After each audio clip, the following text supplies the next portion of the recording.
en biotecnología dentro de este aspecto. Ok, a ver, vamos a ver de compartir.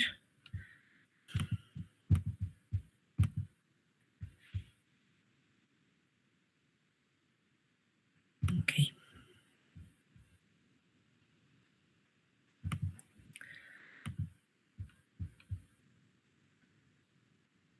Ya. Primero que nada, nuevamente reitero que nosotros tenemos que siempre localizarnos en el tiempo y en el espacio de lo que estamos viendo y dentro de los procesos o los bioprocesos, nosotros tenemos una parte fundamental dentro del middle stream, que es el corazón, digamos, de los bioprocesos. Tenemos una parte importante que se llama biotransformación y también bioconversión, ¿no? Aquí, en ambos procesos, nosotros utilizamos enzimas. Básicamente vamos a entender como la biotransformación, aquel proceso en el que yo utilizo una enzima, pero una enzima que está separada de su agente biológico, ¿ya? Quiere decir que hemos purificado esta enzima, la tenemos de alguna manera ya sea inmovilizada en una matriz o la tenemos de forma también libre, pero es la enzima sola, ¿ya? Que puede tener obviamente coenzimas y cofactores para que pueda ser activa, eh, es indispensable en muchos casos, pero la idea es que solamente funcione como un agente biológico, ¿no? En ese caso, las enzimas producen procesos de transformación de ciertos sustratos, ¿no? Van añadiendo, por ejemplo, grupos funcionales o van estableciendo procesos de hidrólisis, eh, van cambiando o traslocando grupos. Entonces, hay varias actividades en las que las enzimas están involucradas para transformar un determinado sustrato. Por otro lado, también está el proceso de bioconversión. Y aquí claramente debemos separar lo siguiente. Este concepto involucra al agente biológico, en este caso a la célula, que produce la enzima o las enzimas involucradas en un proceso, por ejemplo, de fermentación, ¿ya? En ese caso, dense cuenta que estamos utilizando a la célula como tal y a toda su maquinaria metabólica donde pueden estar involucradas varias enzimas en cascada y que obviamente me van a favorecer a la conversión también de un sustrato a un producto. Entonces vamos a diferenciar esos dos tipos de procesos. El primero en el que solamente está involucrado a la enzima como un agente biológico como tal, es un agente biológico con actividad química, ¿no es cierto? Entonces, ese proceso solamente involucra a la enzima purificada, puede haber diferentes estadios de purificación, pero que también la enzima puede requerir de cofactores o de coenzimas. En el caso de la bioconversión, nuevamente les digo, es la célula que produce la o las enzimas involucradas en un proceso, un bioproceso para obtener un determinado producto, ¿no? Es una cascada de reacciones catalizadas por una o más enzimas, ¿ok?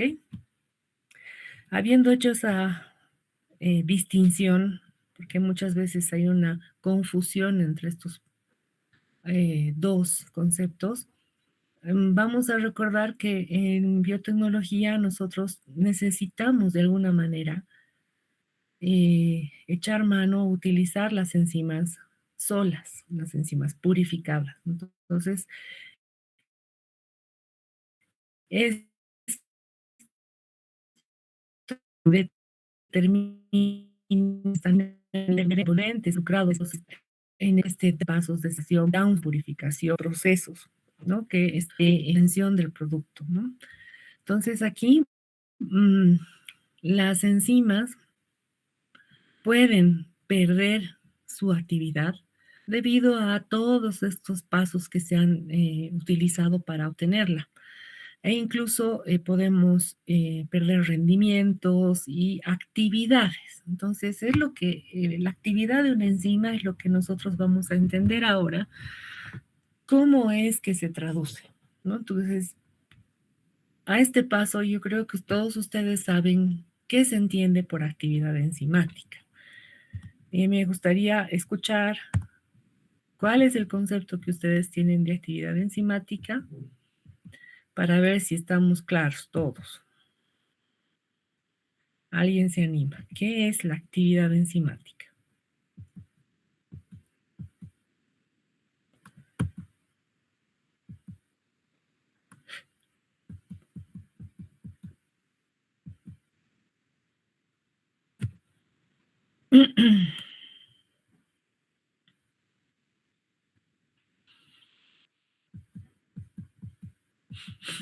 ¿Nadie?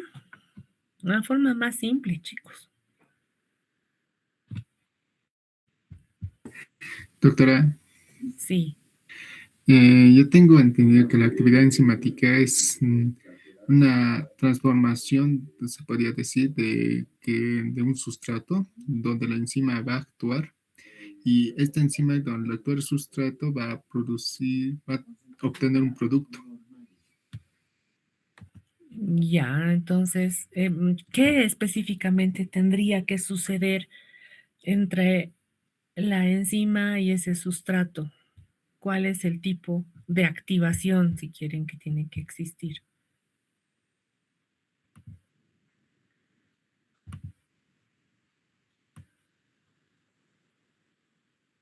¿Mm? Si ustedes bien recuerdan, vamos a ver así. Ya.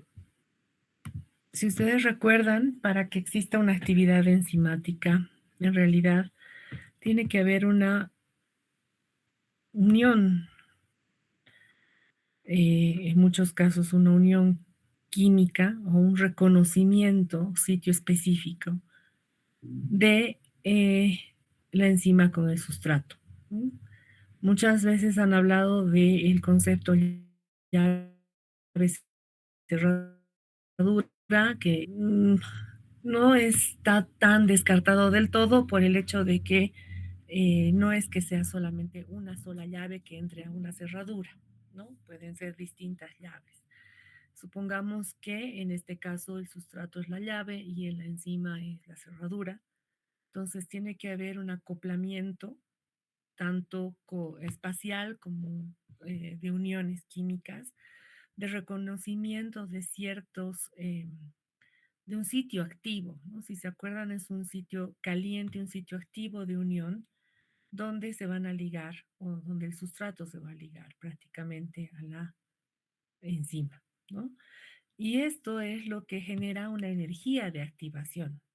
Una, esta energía de activación que ustedes han visto en bioquímica, en fisicoquímica, en realidad es la que se traduce como cuán rápida va a ser esta reacción de conversión del sustrato en producto, ¿no? Cuán acelerada va a ser esa reacción o cuán desacelerada va a ser esa reacción. O sea, esa energía de activación va a determinar, si quieren, el tiempo en el que se va a convertir este sustrato en productos.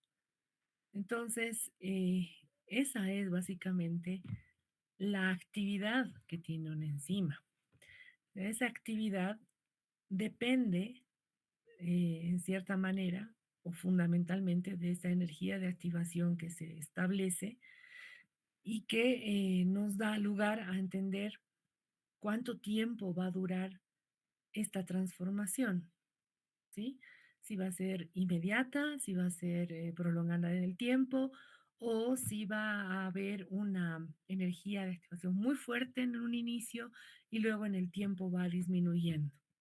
¿no? Porque a medida que pasa el tiempo, obviamente este sustrato como tal ya no es sustrato, sino que va transformándose a producto y eso es ese cambio, ese tiempo que transcurre, obviamente, reitero, es la actividad que tenía esta enzima.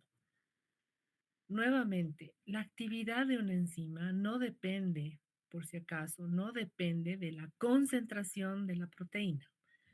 Partamos de que aquí hay cierta concentración de proteína activa, ¿no?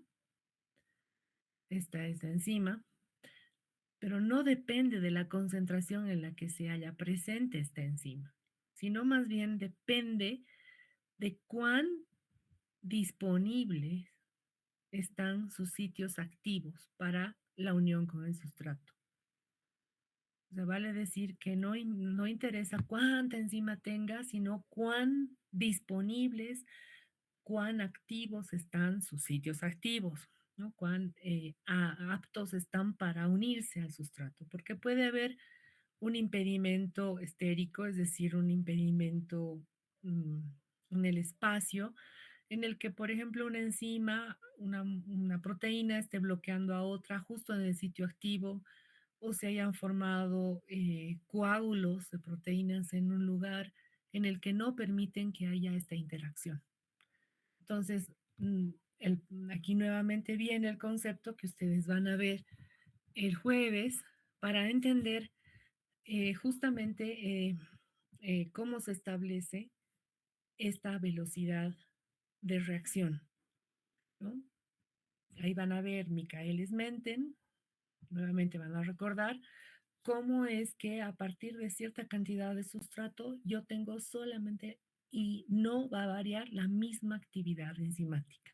Entonces, por más que ponga grandes cantidades de sustrato, la actividad enzimática va a ser la misma porque va a depender de cuán activa o cuán disponible a la reacción está el sitio activo de la enzima. ¿Ok? Entonces, habiendo recordado esos principales básicos conceptos, ustedes también deben recordar que, bueno, hay, de acuerdo a la Unión Internacional de Bioquímica, la clasificación de las enzimas nos da lugar a entender diferentes tipos de reacciones, ¿no? O sea, hay enzimas que catalizan, ya saben, reacciones de óxido de reducción, otras que transfieren grupos funcionales, que son las transferasas, las enzimas hidrolíticas o hidrolasas, que son las que van a clivar, quieren una molécula para volverla en una macromolécula para tener pequeñas unidades eh, o monómeros disponibles, por ejemplo. Tenemos las liasas, que son más que todo eh, producen una lisis a nivel del sustrato, pero generan dobles enlaces que luego pueden unirse a eh, otras moléculas. Las isomerasas, que en realidad lo que nos interesa, por ejemplo, en biotecnología de las isomerasas, es poder transformar los grupos D en grupos L, ¿no? Los isómeros D en L, porque los L son los biológicamente activos. Y por último tenemos las ligasas, que en realidad también son consideradas sintetasas en realidad, ¿no? Porque nos van a eh, potenciar la energía química, ¿no? A través de, por ejemplo, son moléculas, bueno, enzimas ligadas a al ATP, ¿no? O sea, siempre están generando energía, por ejemplo, de activación y energía de transporte, energía de lo que ustedes recuerden, por ejemplo, de mecanismos involucrados en el transporte activo. ¿Ok? Entonces, en ese caso, la biotecnología ha puesto el ojo, obviamente, siempre en estas enzimas, principalmente en las oxidorreductasas, las enzimas hidrolíticas, quizás estas son las que abarcan mucho más el ámbito de estudio o de producción en biotecnología. sin dejar de lado, obviamente, a las isomerasas, ligasas, transferasas, porque también son utilizadas y son importantes. Entonces, si ustedes van a recordar un poquito cada una de las actividades, yo les voy a dejar esta presentación, siempre se las paso, porque es solamente un recuerdo de lo que ustedes ya han visto en bioquímica. Y nos vamos a ir a la parte específica de lo que es la actividad enzimática. Entonces, para entender, nosotros les decía, ustedes tienen que recordar que la cinética enzimática es nada más que la velocidad de la reacción catalizada por la enzima, ¿no? O sea, cuán rápida o cuán acelerada o desacelerada es esta velocidad de reacción en función del tiempo, ¿no? Y además, esa velocidad nos va a permitir de alguna manera saber en qué momento preciso se da la máxima reacción catalizada, ¿no? Bien, entonces ya les he hablado de la energía de activación que ustedes tienen que recordar y luego vamos a ver el jueves específicamente cómo calcular Michaelis-Menten, que es el modelo que también han visto, pero es solamente un recuerdo. Bien, hasta que voy a hacer una salida rápida de esto para irme directamente a lo que es el ejemplo de hoy. Si yo les digo, ¿cómo ustedes determinan una actividad enzimática? Supónganse que tienen el desafío, vamos a ponernos en un supuesto. Yo les digo, la mayor fuente de obtención principalmente de enzimas hidrolíticas, de las hidrolasas, es la fuente microbiana, ¿ya? Estas enzimas microbianas tienen diferentes sitios de acción. Entonces, uno debe ubicarse primero dónde o qué tipo de sustrato va a utilizar mi enzima, ¿no? Para yo saber la velocidad, tengo que preguntarme eso primero. Entonces, si yo les digo como ejemplo, vamos a producir o vamos a encontrar enzimas celulolíticas, ¿cómo es que ustedes plantearían primero su ensayo de reacción? ¿Cuál sería el sustrato? ¿Tienen idea? Si les digo, vamos a estudiar o vamos a ver si microorganismos colectados del geyser del Sahama, de un geyser importante, a partir de los bordes de ese geyser, queremos saber si hay microorganismos que degradan celulosa, perdón, o sea, que producen celulasas. ¿Por qué? Porque la muestra que hemos colectado eran una masa de algas que se estaba descomponiendo, algas que estaban creciendo al borde de este geyser, y sospechamos de que hayan microorganismos productores de celulasas. Entonces, ¿cuál sería el sustrato que ustedes deberían plantearse como para ver si realmente hay o no hay este tipo de actividad? Alguien me dice, ¿cuál sería el sustrato? Celulosa, ¿no? Exactamente. Entonces, es como que si yo pienso en la celulosa, ¿no? O sea, lo primero que he pensado es, ya, había materia vegetal o en descomposición y lo que hemos encontrado es posiblemente que hayan microorganismos que están produciendo celulasas. ¿Por qué? Porque ese material vegetal está compuesto de celulosa.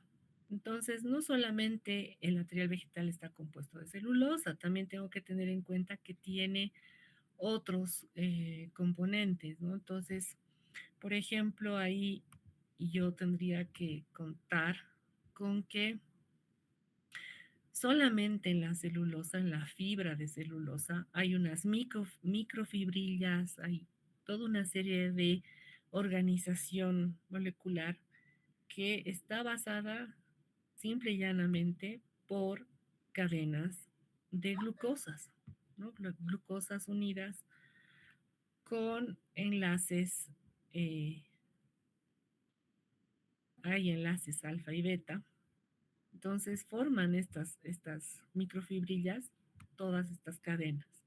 Entonces, si yo pretendo degradar, por ejemplo, la celulosa, porque es tan compleja, debo pensar que está organizada de esta manera y que para llegar a esa matriz debo tener en cuenta de que el microorganismo posiblemente tiene que producir varias otras enzimas hasta poder pro- eh, obtener solamente glucosas separadas. Entonces ahí es como se me dificulta un poco el, el análisis, ¿no? Porque digo, bueno, habrá microorganismos que primero me degraden toda la matriz externa, otros que me separen de a dos o de tres unidades de glucosa, otros que solamente me separen de extranos, otros que me separen individualmente glucosa por glucosa, pero en realidad la maquinaria enzimática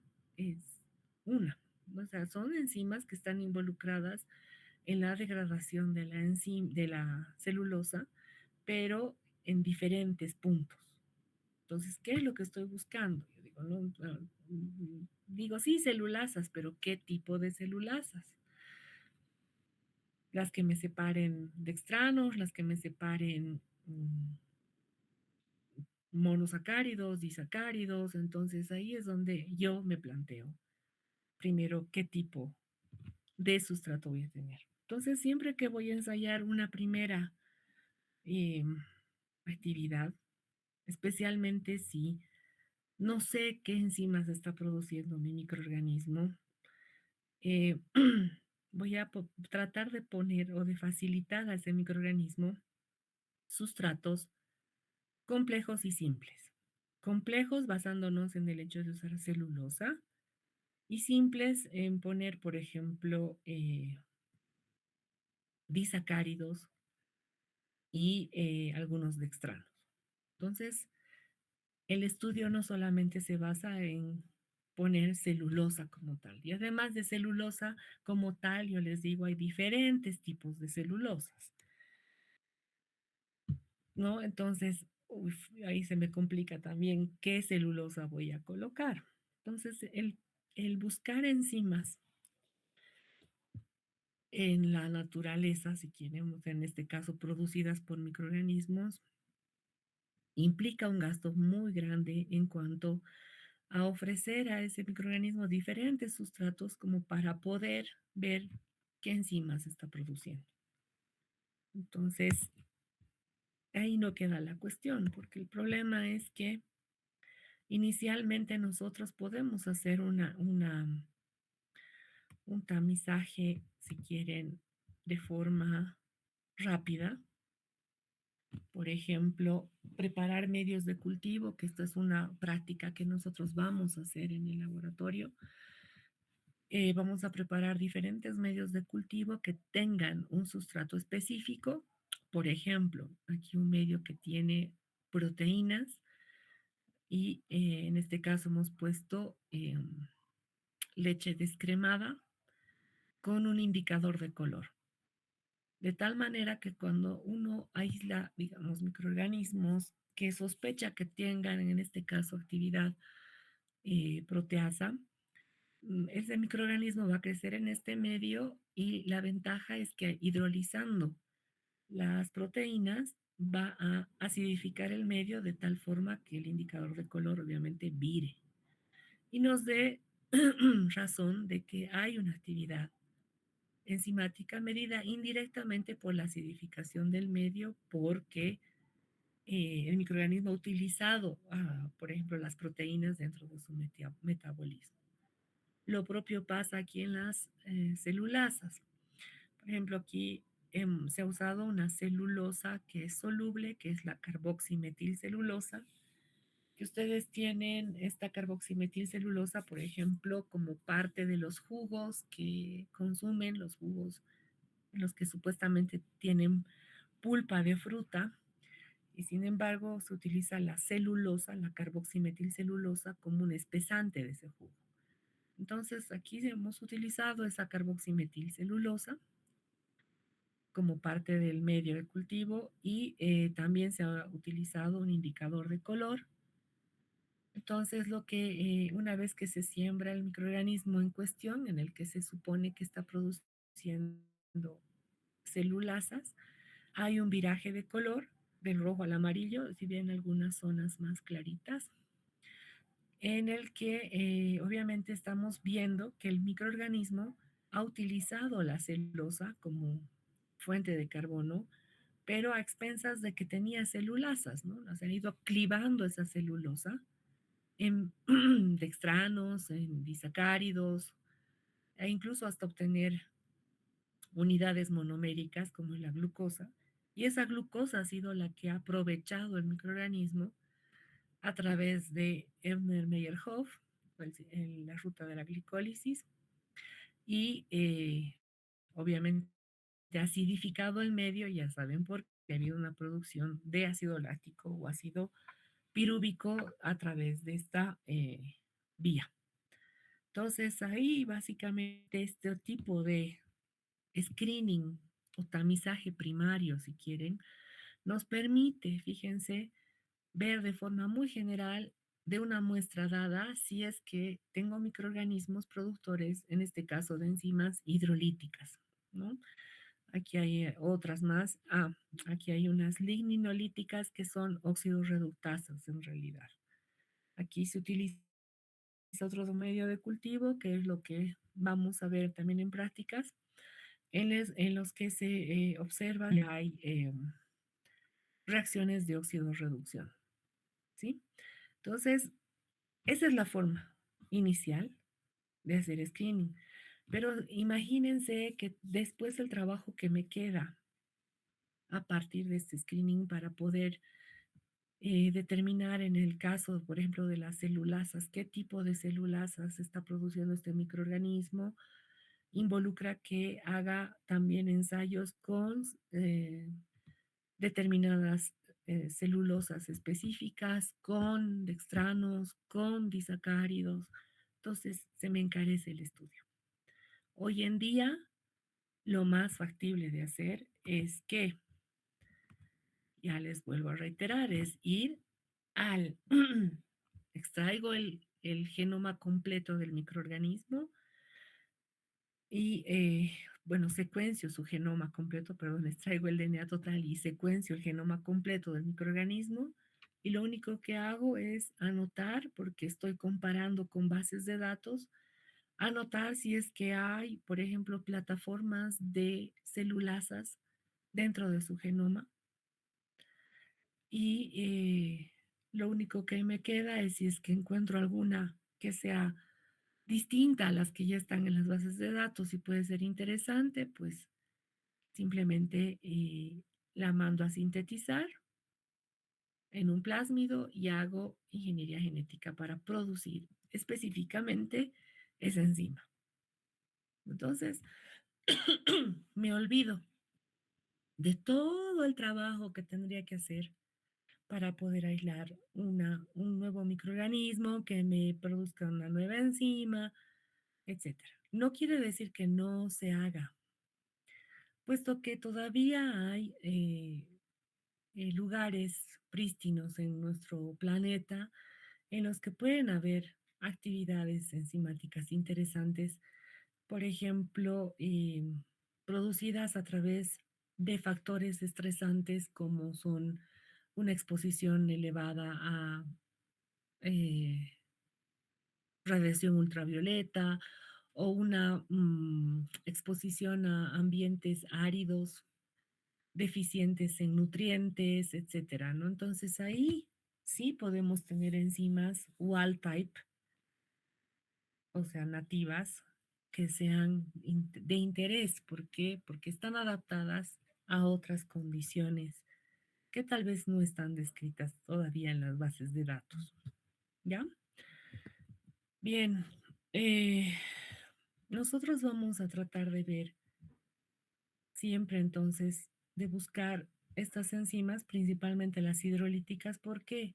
Porque estamos buscando hidrolizar la materia orgánica.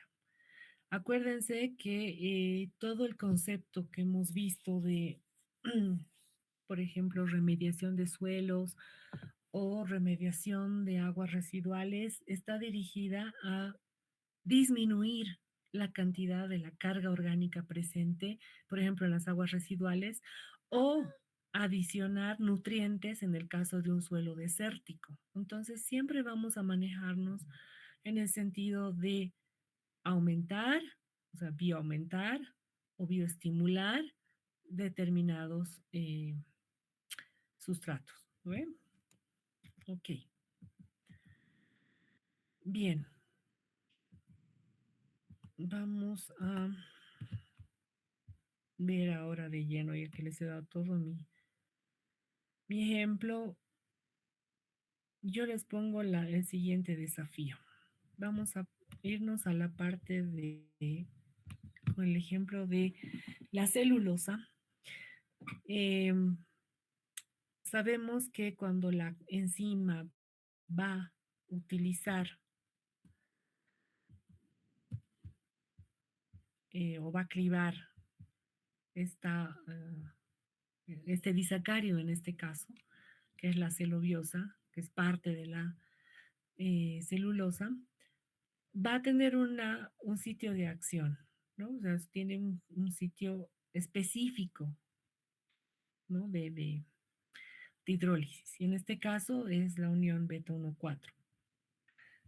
En ese sentido, muchas veces a nosotros nos dicen, sí, la actividad de las enzimas hidrolíticas está dirigida a destruir el carbono o actúa sobre los carbonos anoméricos y separa, por un lado, ¿no? Dos unidades de glucosa, en este caso, más la generación de moléculas de agua, ¿no? Ese es el principio por el cual actúan las enzimas hidrolíticas.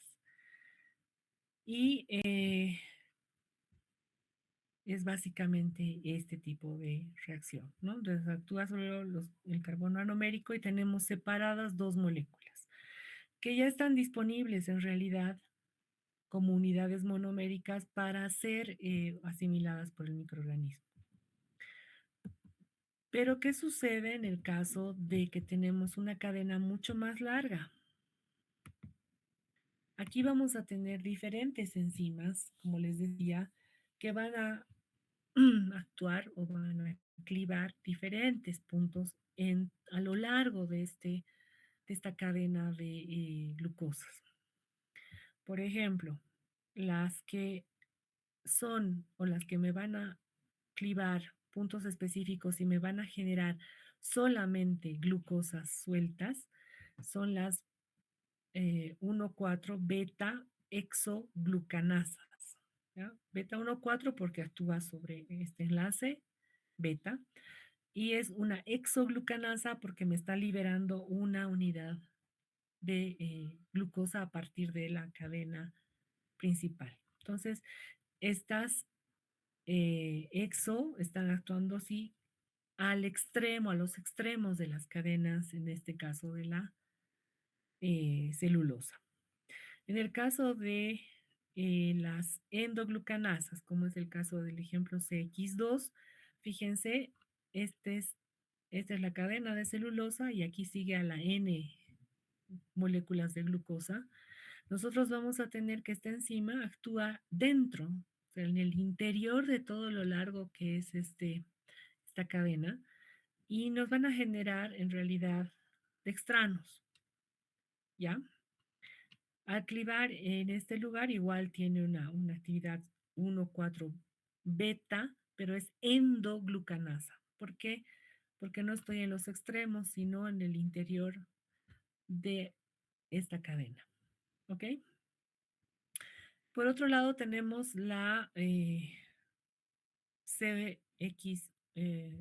C1, que en realidad igual me va a separar, me va a clivar a nivel del enlace 1,4 beta.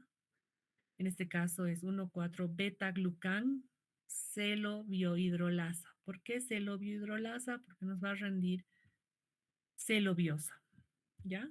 O sea, son dos glucosas unidas en este caso, ¿no? A celobiosa.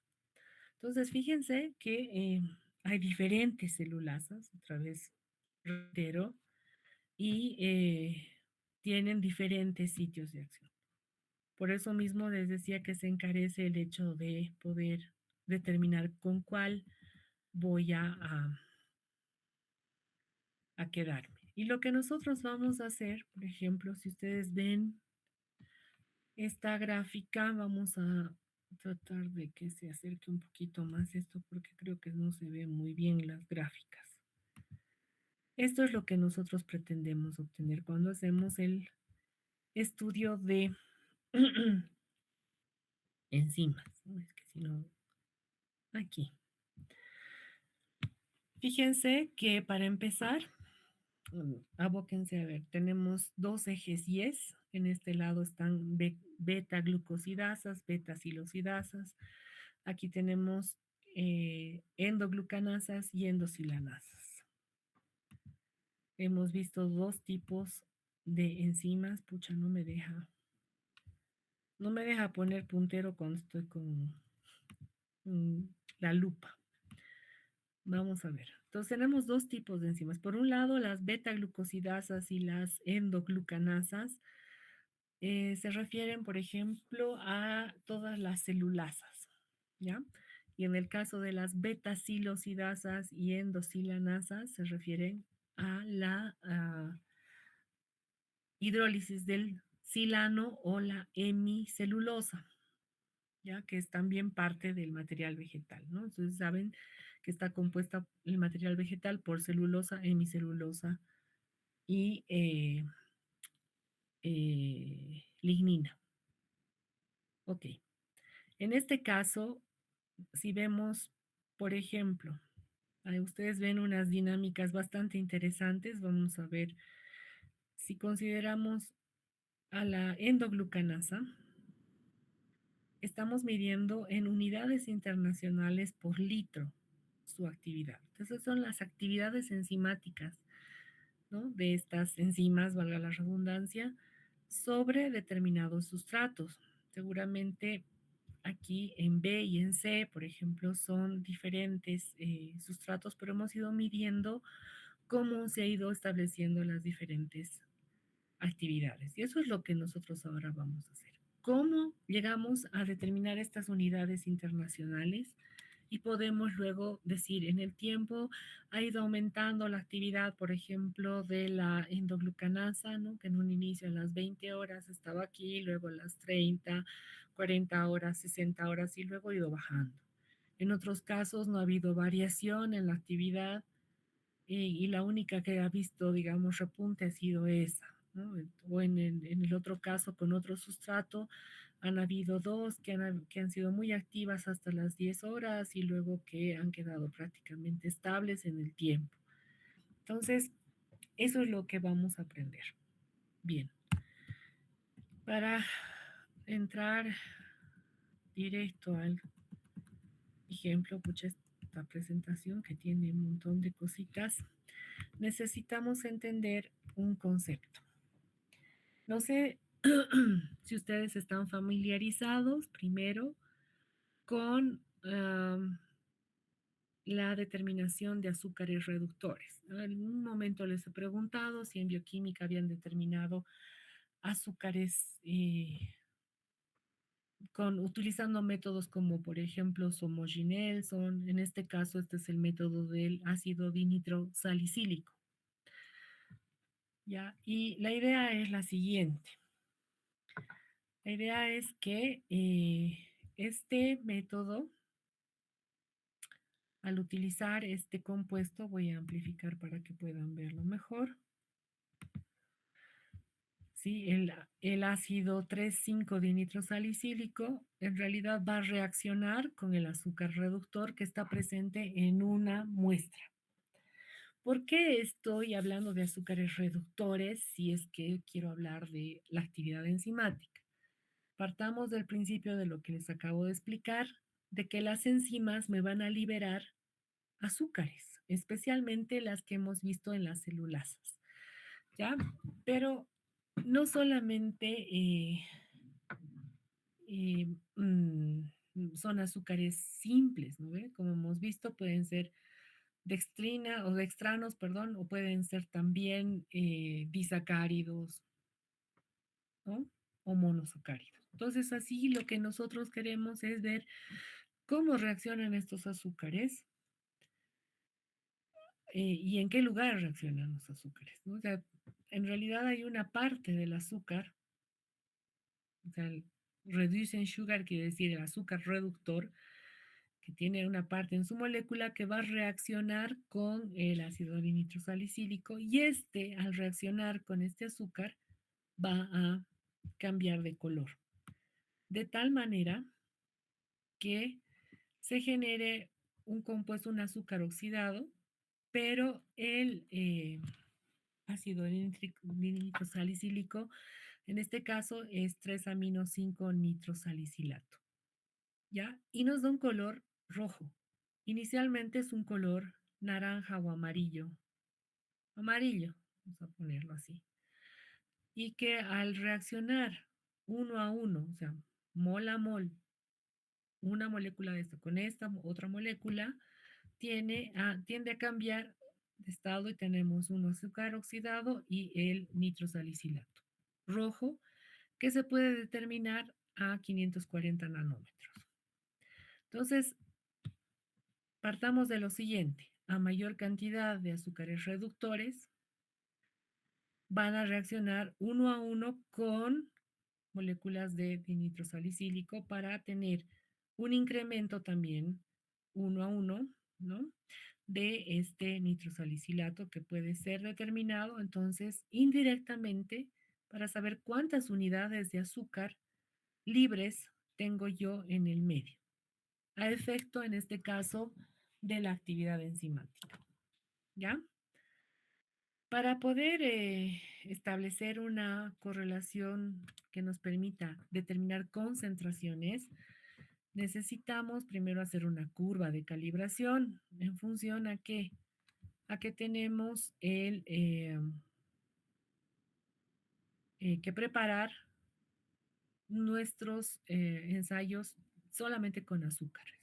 Entonces vamos a hacer lo siguiente.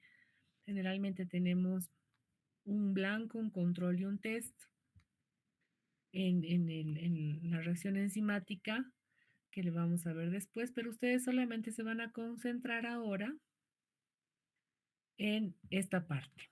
Para hacer nuestra curva de calibración, nosotros necesitamos tener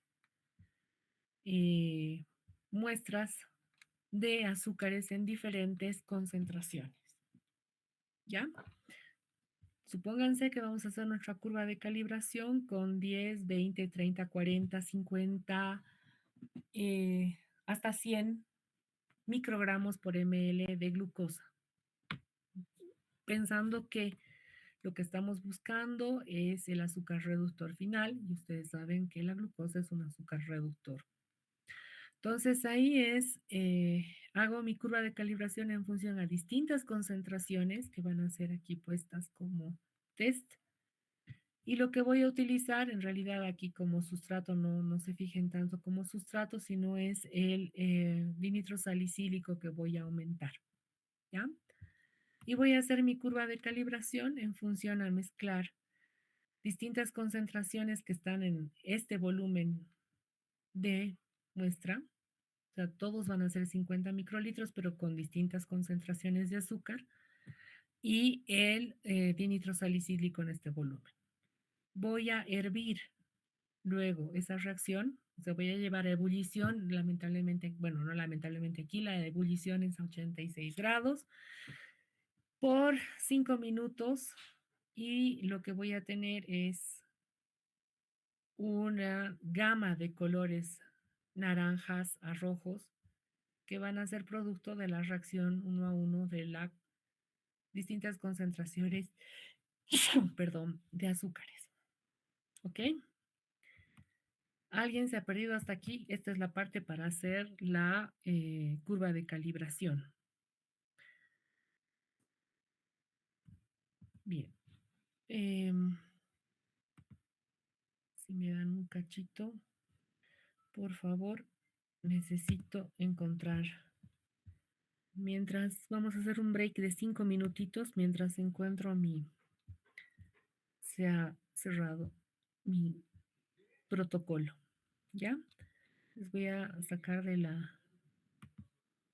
esquema 5 minutitos, por favor.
Amén.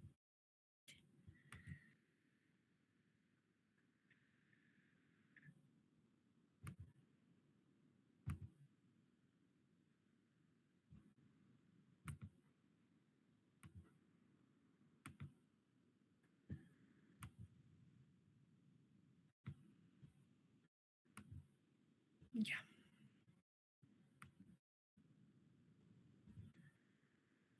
Bien. Espero que ustedes estén viendo bien. Vamos a tratar de cerrar esta prueba gratis que tengo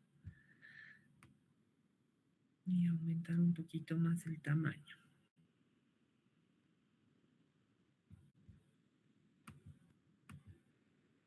Bien. Entonces, como les decía, nosotros tenemos que determinar los azúcares. Pensé que estaba hablando al aire. los azúcares reductores, ¿no? Y yo les voy a pasar justamente este protocolo en el que están todos los reactivos, los pasos a seguir. Y en lo que les estaba diciendo, porque tenía que confirmar en realidad los volúmenes, era para hacer la curva de calibración. En la curva de calibración, la solución de DNS del nitrosalicílico es en realidad 750 microlitros y solamente se hace la curva en función a que tengo, en vez de mi tubo de control, tengo la muestra en 50 microlitros, distintas concentraciones de glucosa en este caso, más los 750 microlitros de DNS y una reacción final con este volumen, ¿no? Se hierve por 5 minutos y les decía que luego de esa ebullición leemos en el espectrofotómetro a 540 nanómetros y vamos a obtener luego diferentes absorbancias que venían relacionadas con una concentración determinada de glucosa, como es este el caso. Por ejemplo, ay Dios, se me ha ido hasta no sé dónde. Por ejemplo, ustedes tienen en este caso una curva de calibración hecha con diferentes concentraciones de glucosa desde, vamos a pensar, desde aproximadamente 20 hasta 40 microgramos por ml, ¿no? Y teníamos, bueno, esas son concentraciones conocidas de glucosa con las que ustedes han hecho la reacción de nitrosalicílico para determinar estos azúcares reductores y tenían diferentes absorbancias en las que han hecho una relación, obviamente, para hacer la curva. Esta curva de calibración obtenida nos va a permitir justamente luego interpolar o traducir las absorbancias que obtengamos de lecturas de azúcares reductores generados por determinada actividad enzimática. Entonces, simplemente voy a interpolar y voy a saber luego cuántos azúcares reductores, en este caso glucosas, tengo en una determinada reacción a raíz de la actividad de una determinada enzima, ¿ya? Entonces, primero está la realización de esta curva de calibración. Nuevamente les digo, en este caso, como estamos viendo enzimas hidrolíticas, pero más específicamente aquellas ligadas a la generación de azúcares, podemos hacer las que son como la celulosa, basadas en esqueletos de glucosa, o también podemos hacer una curva de calibración en función a tener silosas, si es que el caso diera que tuviésemos hemicelulosa en nuestra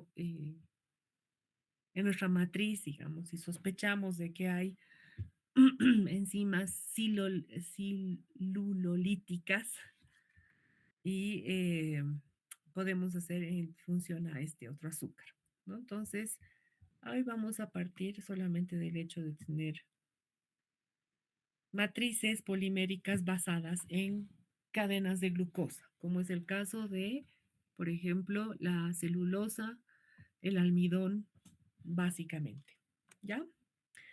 Entonces, hecha la curva de calibración, ahora yo me voy a hacer la reacción de la enzima, para lo cual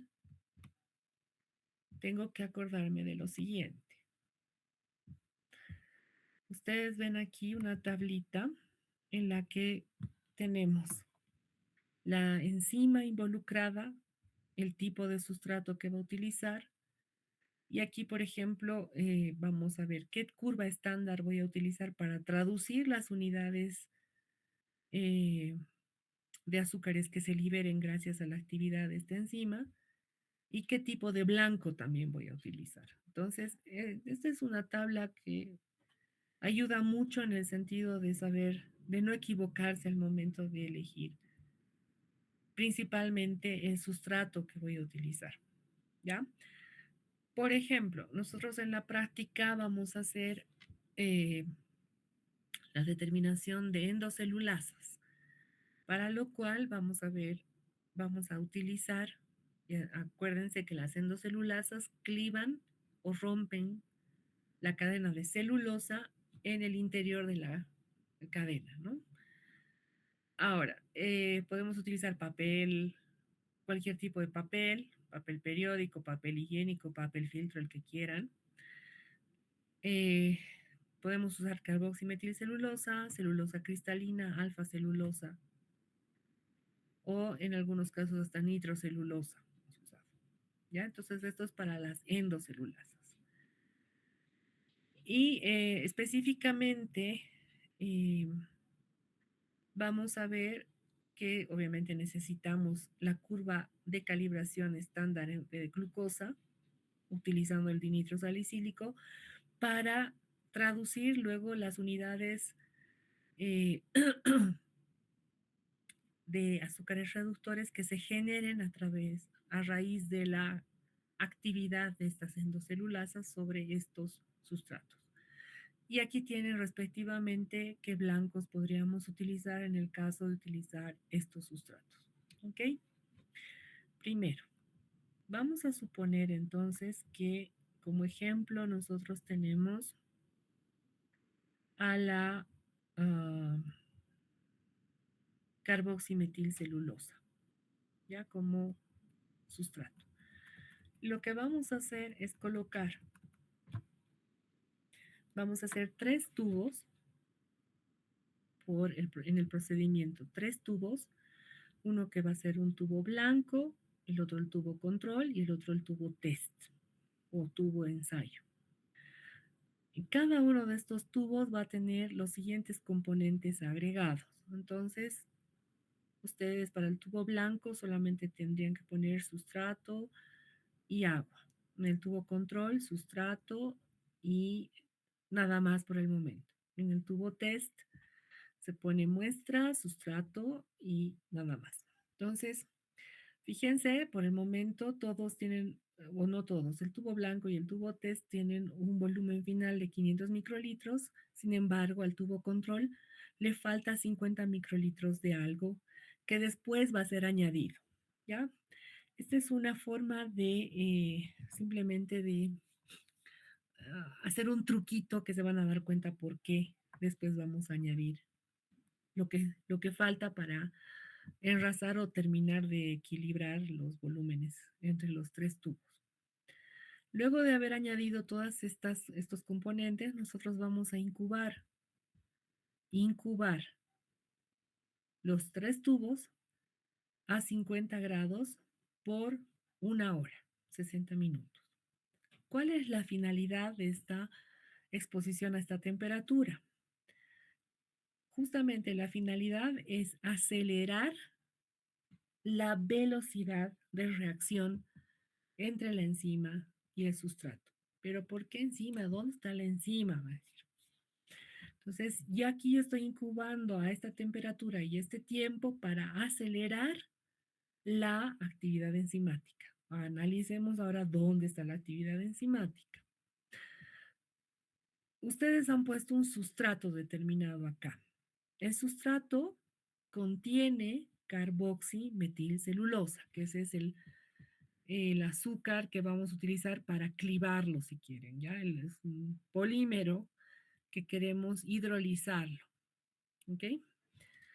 Ese es mi sustrato. En la muestra que está en el tubo de ensayo o en el tubo test, en este volumen, yo tengo la presencia de la enzima. ¿De dónde es que está viniendo este volumen? Por ejemplo, ustedes han hecho un caldito de una bacteria que ha crecido a expensas de degradar papel, ¿ya? Y dicen, esta bacteria produce celulasas. Entonces, en el sobrenadante de ese cultivo, se supone que podrían estar presentes las enzimas celulolíticas, ¿no? De forma extracelular.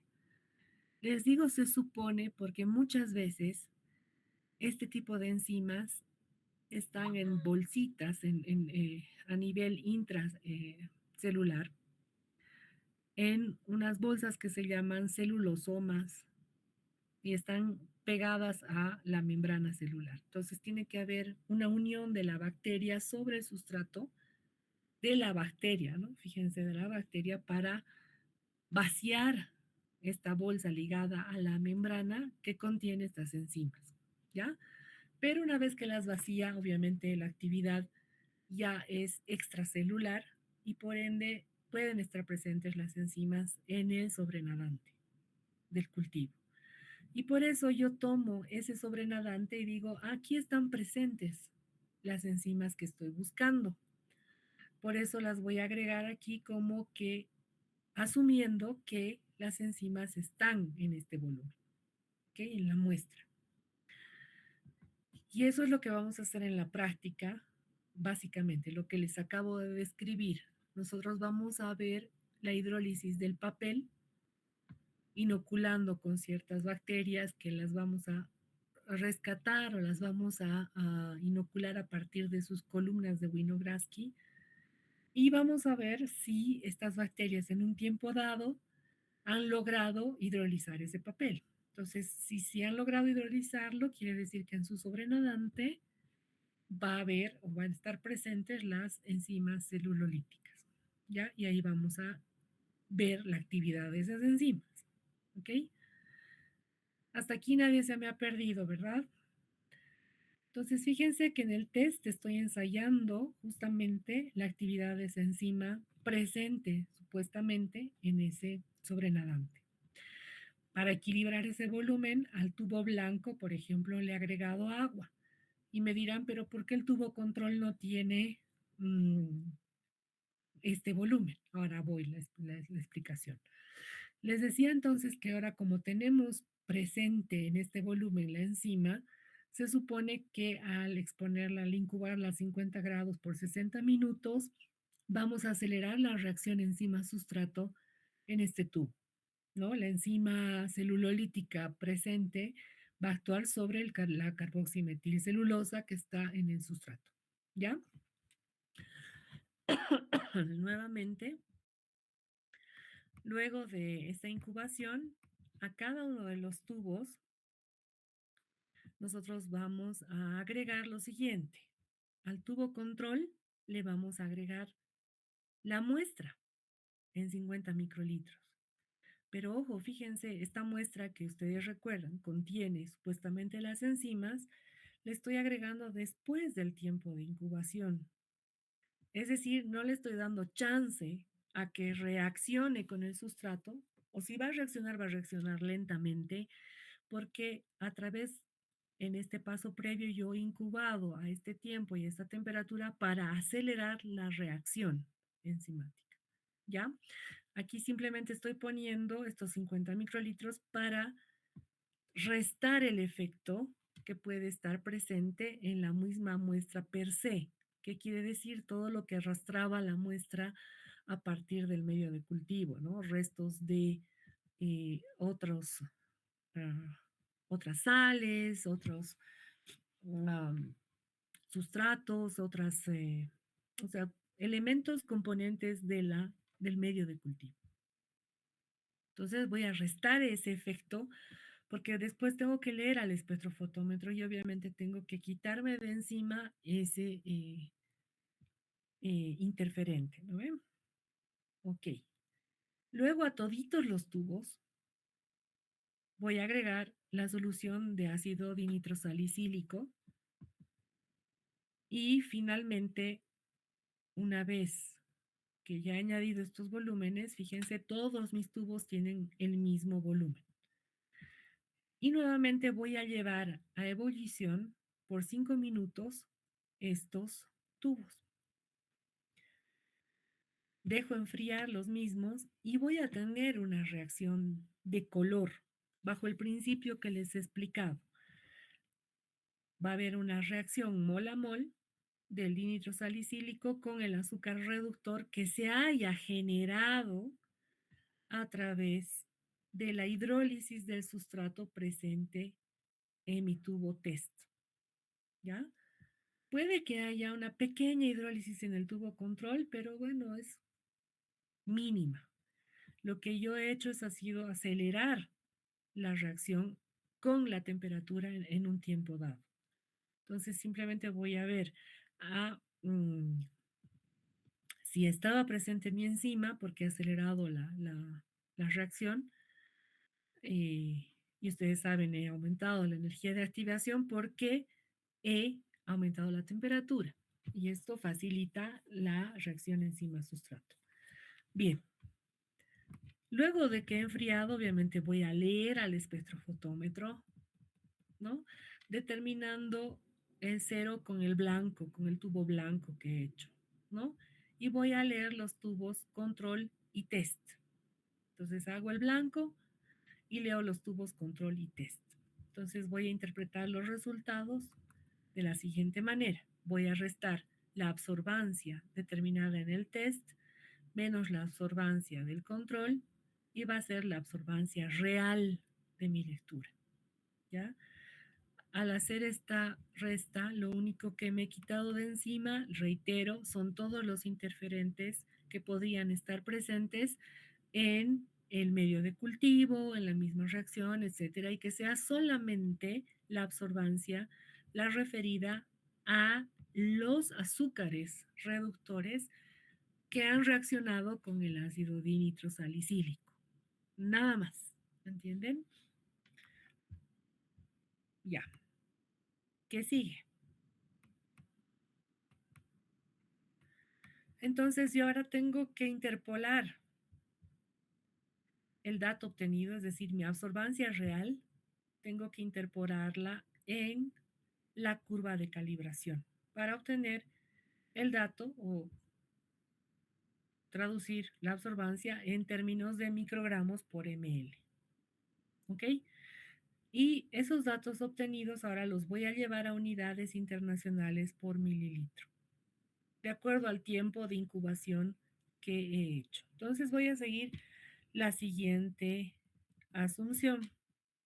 Para tener mi actividad referida en unidades internacionales por mililitro, lo que debo hacer es multiplicar el valor que he encontrado de la concentración, en este caso de glucosa que se ha liberado luego de la actividad enzimática,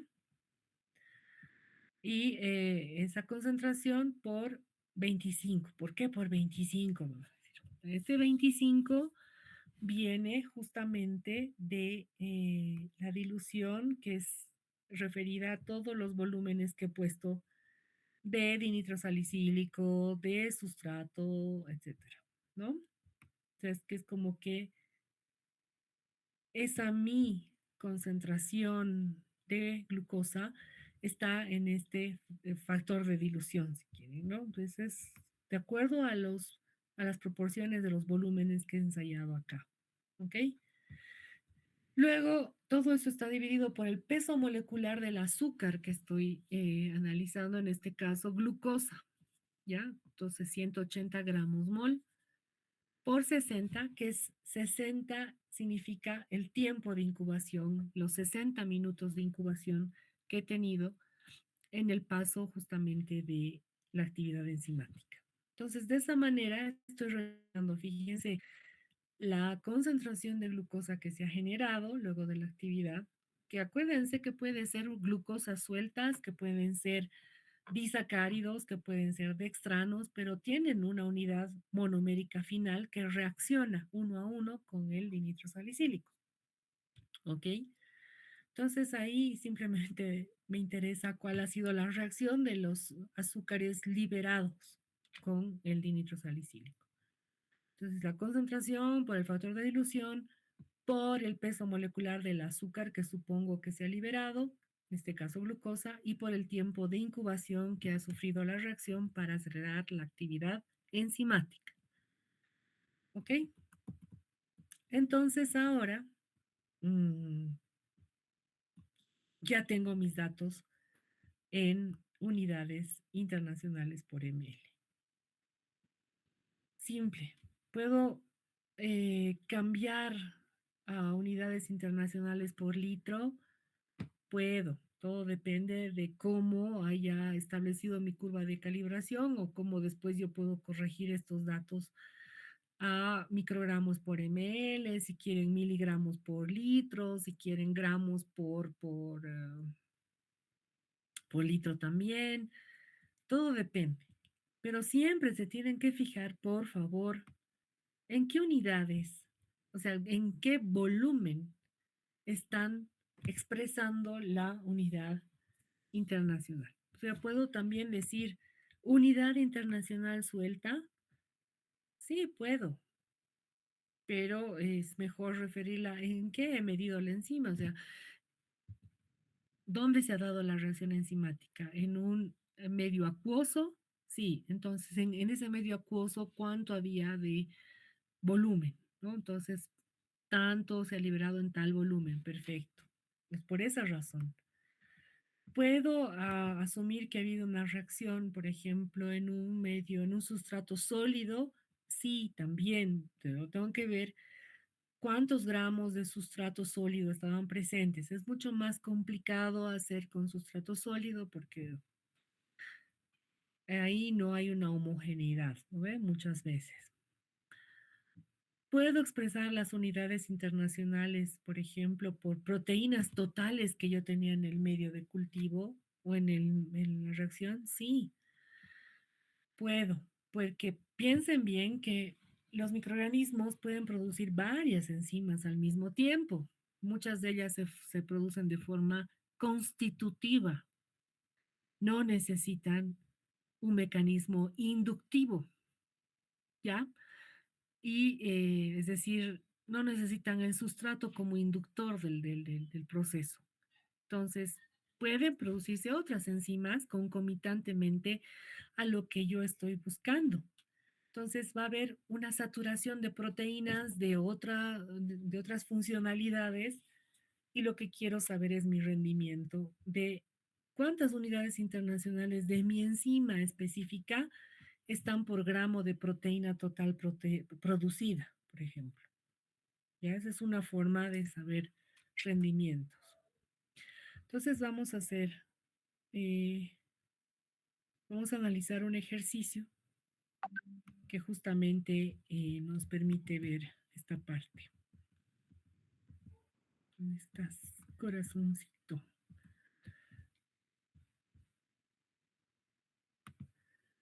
Bien.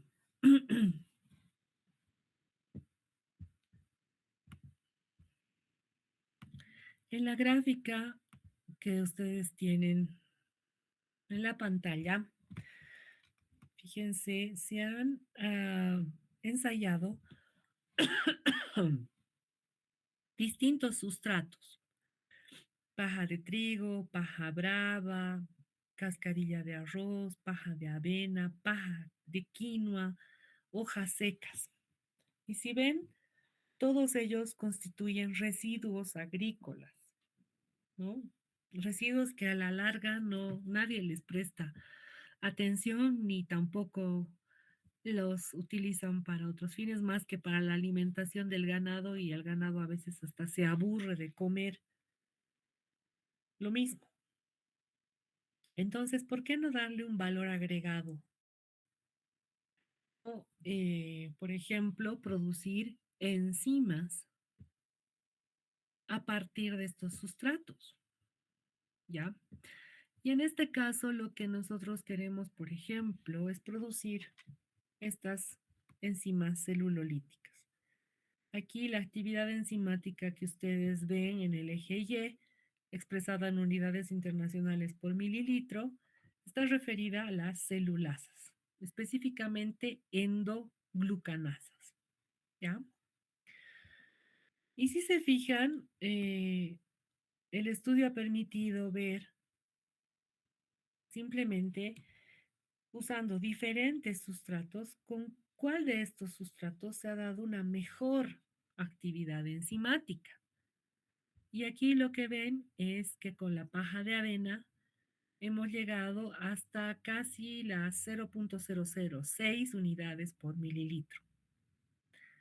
Parecería que es nada, ¿no? Porque generalmente uno está acostumbrado a ver unidades internacionales en números enteros, pero precisamente por eso les reitero Todo depende en función a qué volumen estoy expresando a mi unidad internacional.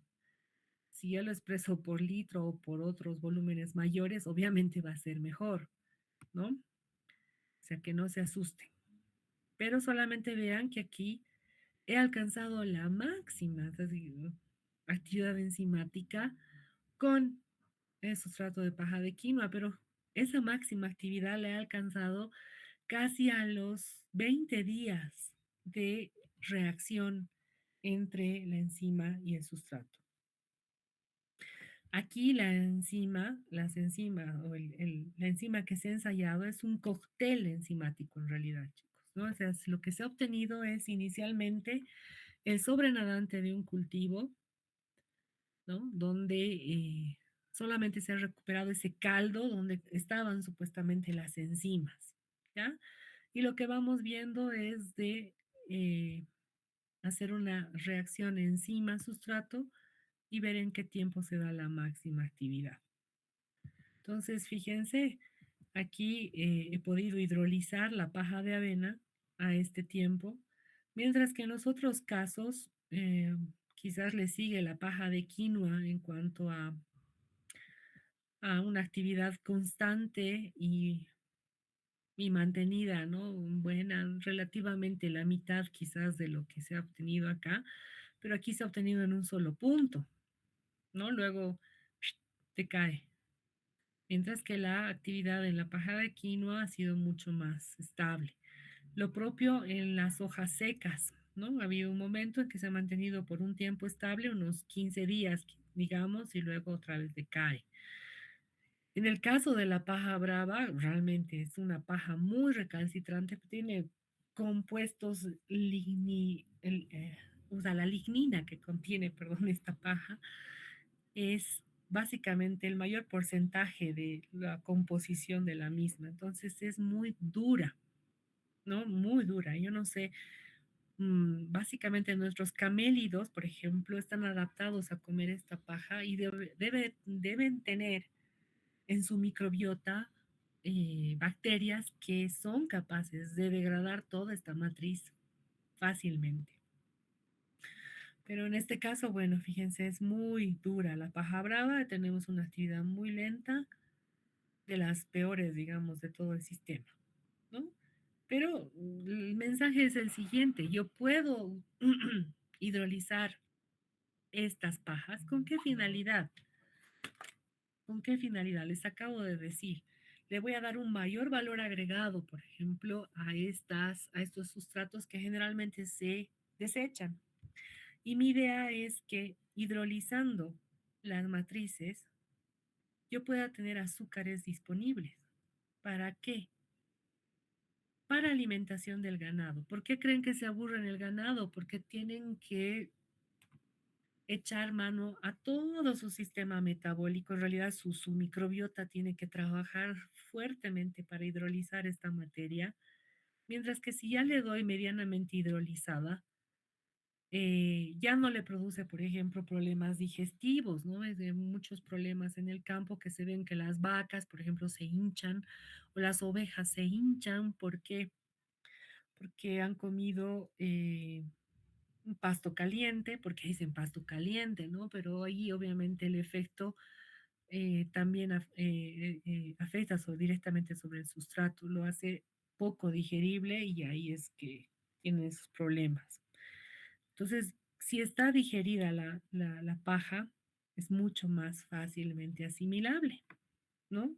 Ya le estoy ayudando al ganado teniendo una paja mejorada.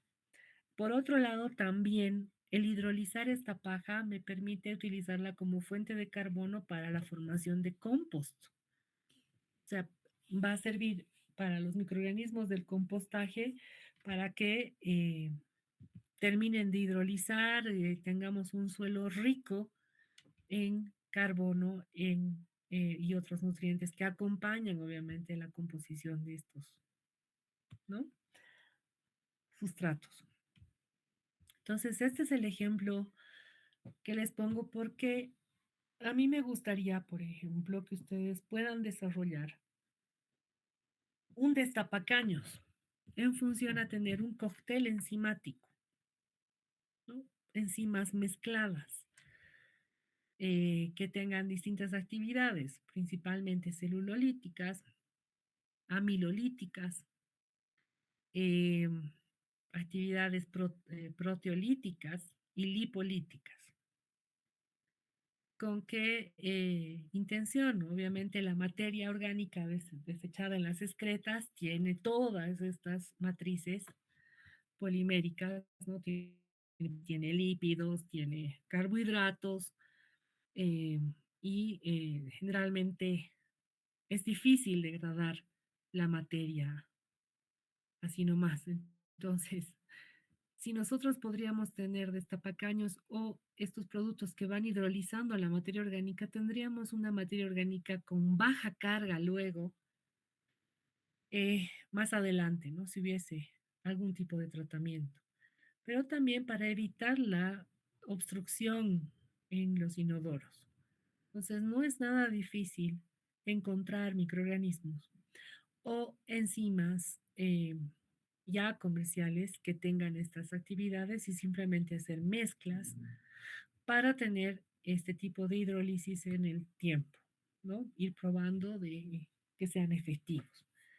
Y les invito a ustedes ver en el internet que ya hay productos en función a enzimas que son utilizados para destapar no solamente inodoros, sino también sumideros de cocina, porque ese es el mayor problema generalmente de grasas, eh, restos de comida con alto contenido de carbohidratos, etcétera, que forman costras dentro de lo que son las tuberías y aplicando solamente hidróxido de sodio como destapacaños, lo único que hacemos es lastimar la tubería, no más que otra cosa. Entonces, esta es una buena opción. Ustedes van a ver presentaciones en varillas. No sé si han debido ver últimamente propagandas de ese estilo, pero hay unas presentaciones en varillas, en pajitas. A ver si les puedo mostrar.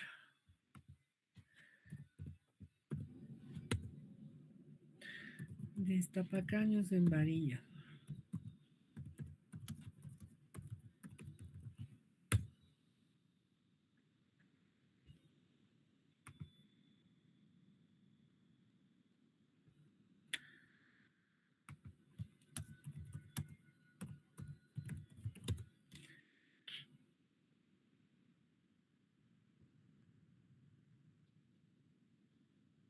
Creo que es este el que más estaban promocionando.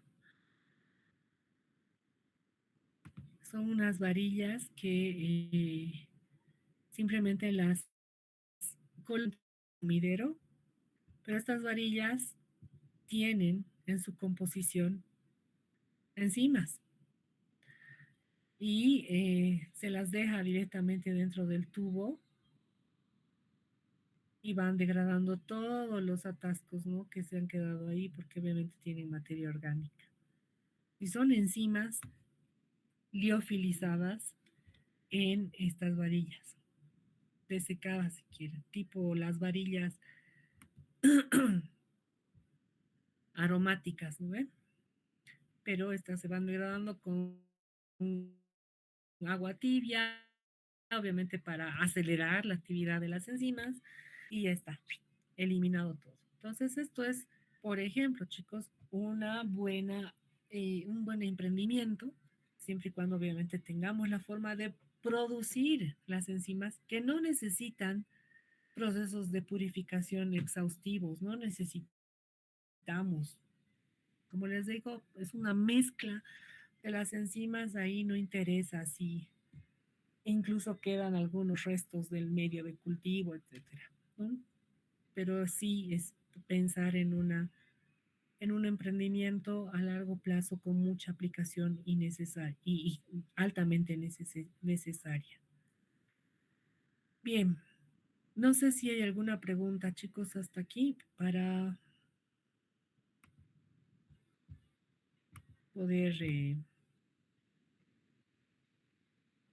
discutir algo más.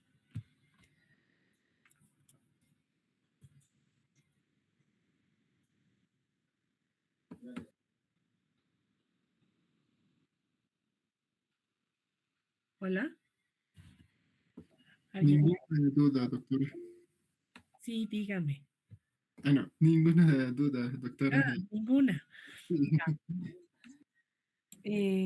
Bien, espero que les haya gustado, pero esto es como que con guitarra, ¿no ve? Como dicen, en el laboratorio vamos a hacer la práctica en la que vamos a ver justamente estos cálculos y entender cómo transformarlos a unidades internacionales. Vamos a, les decía, inocular a partir de nuestras columnas de Winogradsky diferentes Erlenmeyers que contengan, por ejemplo, carboximetilcelulosa, por un lado, otros que tengan paja o cascarilla de arroz, otros que tengan papel. Y ahí vamos a ver cuál es la eficiencia de las enzimas que supuestamente están siendo producidas por microorganismos nativos que los hemos ido creciendo y activando todo este tiempo. Y si no, también vamos a ver con enzimas ya purificadas para ver su actividad. ¿Ok? Entonces, con eso espero que haya quedado claro. Como les decía, les va a sentar mejor los conocimientos una vez que estemos hands-on, ¿no? Con las manos en la masa, y ahí va a ser mejor. Entonces, el jueves, no se olviden, chicos, tenemos la segunda parte de esta de tecnología enzimática. ¿Ya?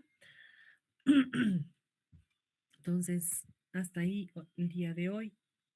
Nos quedamos con esa información. Bueno, muchas gracias, chicos, que estén bien. Ya, doctora. Gracias.